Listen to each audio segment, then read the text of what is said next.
আসসালামু আলাইকুম, স্বাগত আজকে জাগো ফুটবলে। জানিয়ে দেব হাতে থাকা সর্বশেষ আপডেট। মেসির 900 গোল হলো না, প্রতিপক্ষের মাঠে হোঁচট খেল মায়ামি। ভিয়েতনামে যোগ দেবেন হামজা, সুমিত, ফাহমিদুলরা আসবেন ঢাকায়। স্পোর্টিংকে উড়িয়ে চ্যাম্পিয়ন্স লিগে বোদোস গ্লিস্টের রূপকথা। বলবয়কে ধাক্কা, 35 বার সরি নেতোর। শিরোনাম শুনছিলেন, এবার পুরো খবর। লিওনেল মেসির ক্যারিয়ারের 900তম গোলের অপেক্ষা আরো বাড়ল। কনকাকাফ চ্যাম্পিয়ন্স কাপে শেষ 16র প্রথম লেগে স্বাগতিক ন্যাশভিল এসসির বিপক্ষে গোলশূন্য ড্র করেছে ইন্টার মায়ামি। ফলে কোয়ার্টার ফাইনালে ওঠার লড়াই জমে উঠেছে ফিরতি লেগে। জিওডিস পার্ক স্টেডিয়ামে অনুষ্ঠিত ম্যাচের পুরো 90 মিনিটে দুই দলই বেশ কয়েকটি সুযোগ তৈরি করলেও শেষ পর্যন্ত গোলের দেখা পায়নি কোনো দল। ম্যাচে গোলকিপারদের নৈপুণ্যেই সবচেয়ে বেশি নজর কেড়েছে। ন্যাশভিলের গোলরক্ষক ব্রায়ান শোয়াকে এবং ইন্টার মায়ামির গোলরক্ষক ডেইন সেন্ট ক্লেয়ার বেশ কয়েকটি গুরুত্বপূর্ণ সেভ করে দলকে রক্ষা করেন।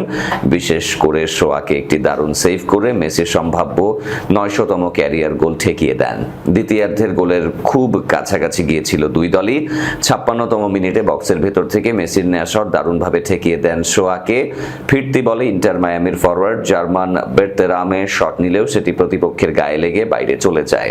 অন্যদিকে 69তম মিনিটে ন্যাশভিলের তারকা মিডফিল্ডার হানি মুখতার প্রায় গোল পেয়ে যাচ্ছিলেন, তার নেয়া শট অল্পের জন্য পোস্টের বাইরে দিয়ে চলে যায়। ম্যাচের শেষ দিকে আক্রমণ বাড়ায় ন্যাশভিল। 81তম মিনিটে অ্যালেক্স মুইল বক্সের বাইরে থেকে জোরালো শট নিলেও সেটি ডিফ্লেক্ট হয়ে কর্নারে যায়।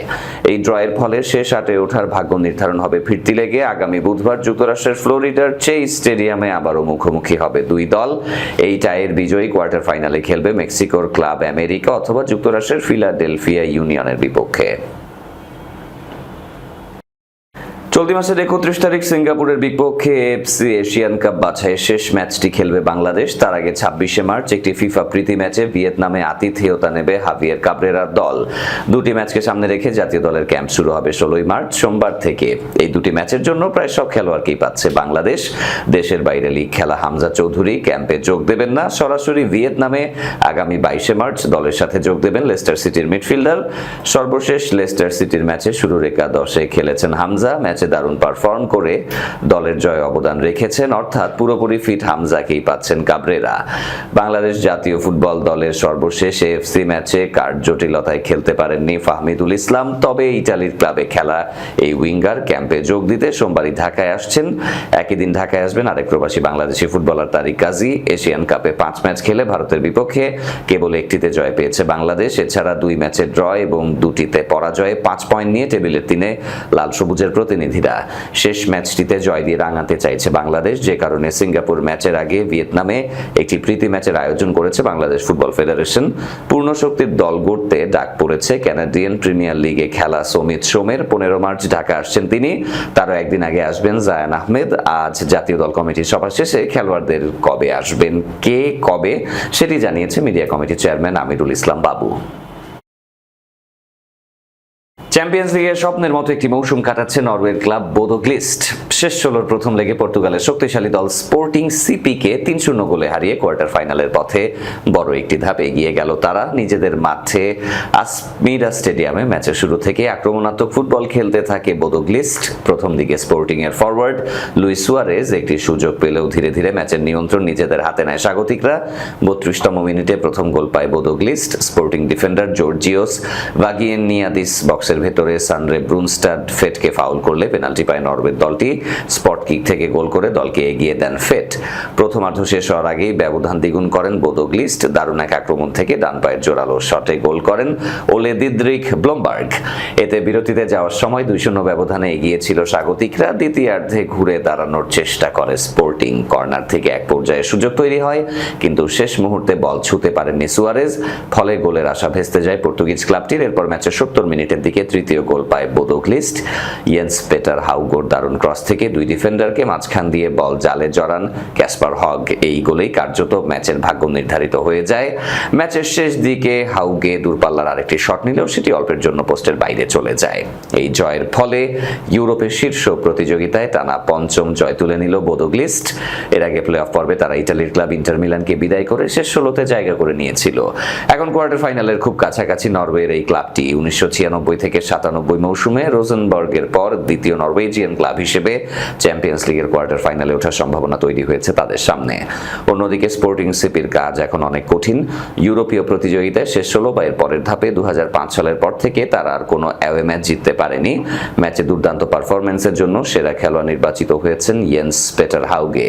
তার দারুণ সৃজনশীলতাই মূলত স্পোর্টিং এর রক্ষণ ভেঙে দিতে বড় ভূমিকা রাখে। এখন সবকিছু নির্ধারণ হবে দ্বিতীয় লেগে, তবে প্রথম ম্যাচের বড় ব্যবধানে বোদোগ্লিস্টকে ইতোমধ্যে কোয়ার্টার ফাইনালের দ্বারপ্রান্তে পৌঁছে দিয়েছে। চ্যাম্পিয়ন্স লিগের শেষ 16 প্রথম লেগে পিএসজির মাঠে 5-2 গোলে বিধ্বস্ত হয়েছে চেলসি। বুধবার প্যারিসের পার্ক ডু প্রিন্সেসের মাঠের পারফরম্যান্সের চেয়েও বেশি আলোচনায় চেলসি উইঙ্গার পেদ্রো নেতো। ম্যাচের ইনজুরি টাইমে মেজাজ হারিয়ে এক বল বয়কে ধাক্কা দিয়ে বসেন পর্তুগিজ তারকা। ঘটনাটি ঘটে ম্যাচের 91তম মিনিটে। তখন 4-2 ব্যবধানে পিছিয়ে চেলসি। একে তো অন্তিম মুহূর্ত, তার মধ্যে বল দিতে দেরি করছিল বল বয়। মেজাজ হারিয়ে ওই বল বয়কে ধাক্কা দিয়ে বসেন নেতো। যদিও ভিএআর চেক করার পর কোনো গার্ড দেখানো হয়নি, তবে ম্যাচ শেষে নিজের ভুল বুঝতে পেরে ওই বল বয়ের কাছে ক্ষমা প্রার্থনা করেন। টিএনটি স্পোর্টসকে দেওয়া সাক্ষাৎকারে চেলসি তারকা বলেন, ওই বল বয়ের কাছে ক্ষমা চেয়েছি। ম্যাচ হারের হতাশায় দ্রুত বল পাওয়া তাড়না থেকে আবেগের বশে তাকে একটা ধাক্কা দিয়ে ফেলেছিলাম। আমি আসলে এমন মানুষ নই। ম্যাচের উত্তেজনার এমনটা হয়ে গেছে। নেতোর ফরাসি ভাষায় দক্ষতা কম হওয়ায় তার জাতীয় দলের সতীর্থ পিএসজি তারকা ভিটিনিয়া মধ্যস্থতা করতে এগিয়ে আসেন।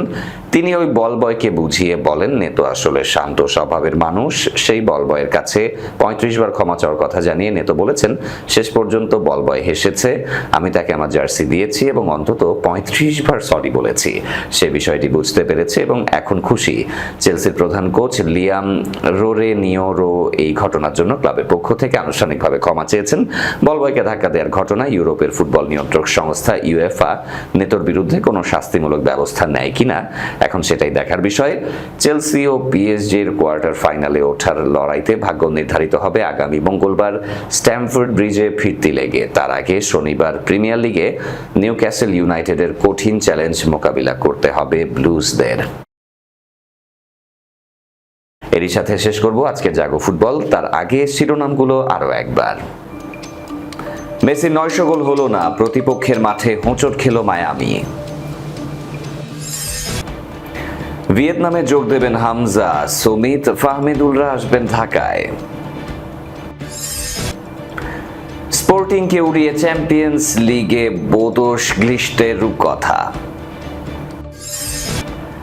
বল বয়কে ধাক্কা, 35 বার সরি নেতোর। এই ছিল আজকে জাগো ফুটবলে। এতক্ষণ যারা সাথে ছিলেন ধন্যবাদ সবাইকে। আল্লাহ হাফেজ।